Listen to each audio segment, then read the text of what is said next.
Hello and welcome back to my big backyard. I'd like to introduce you today to my really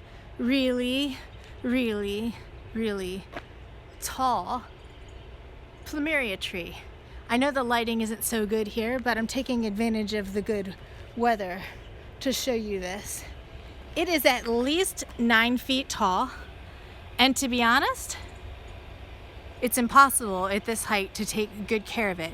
This was given to me last year by a friend who did not have anywhere to keep it. It was just too big for them. I let it live out its summer here, and I let it live out its winter in my garage. As you can see, it goes dormant in the winter. There's no leaves really on there anymore. And my plan now is to do some serious cutting on this thing. I'm gonna make at least, I would say, a dozen cuttings. The biggest one going to be that I'm gonna cut this sucker all the way back down there and let it bush out as a much shorter tree, and I'm going to try to keep it trimmed short. The other cuttings, some of which are going to be given away to friends, some of which are going to be rooted myself. There's always something fun that you can do with plumeria cuttings.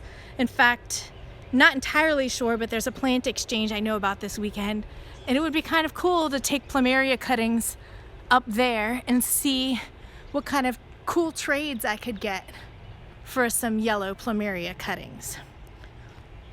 Anyway, so that's my attempt right now. That is what I'm going to do. I'm gonna set this camera up and let you watch that process.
Okay, so now that I've cut my plumeria or frangipane back, this is what I've got left. I've got a stump in a pot.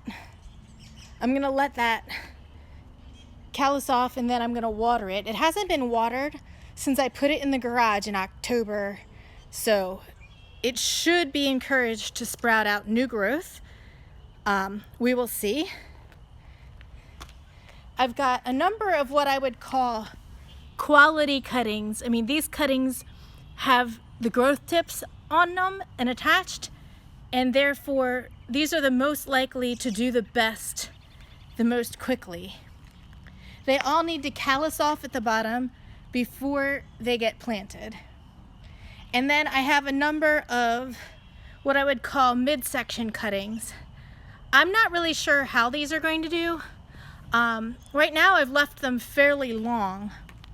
What I may do is cut each of these in half, shorten the trunk a bit on each. Then I'll have some shorter cuttings as well as some cuttings that already have branches on them. I left these with multiple branches on them on purpose because I believe that once they start growing, they're going to produce a prettier plant that way. Now I'm going to be keeping at least a couple of these for myself. Then I'm also going to be giving a couple of these away, and the rest may go to the plant exchange this weekend if I attend a plant exchange. I haven't 100% decided yet. Or if not, I will I'll try to root them myself, and perhaps I will try to sell them. Now I'm going to put a picture up on the screen of what this particular plumeria looks like. It's got a yellow flower. It's really quite pretty. And then we'll see what happens. I mean, this big trunk is an experiment.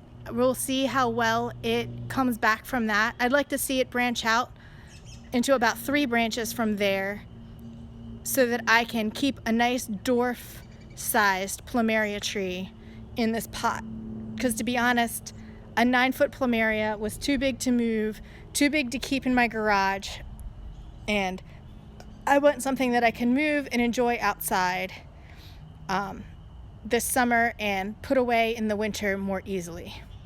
But we will see what happened. I hope you enjoy my experiment with the plumeria, and subscribe for future updates.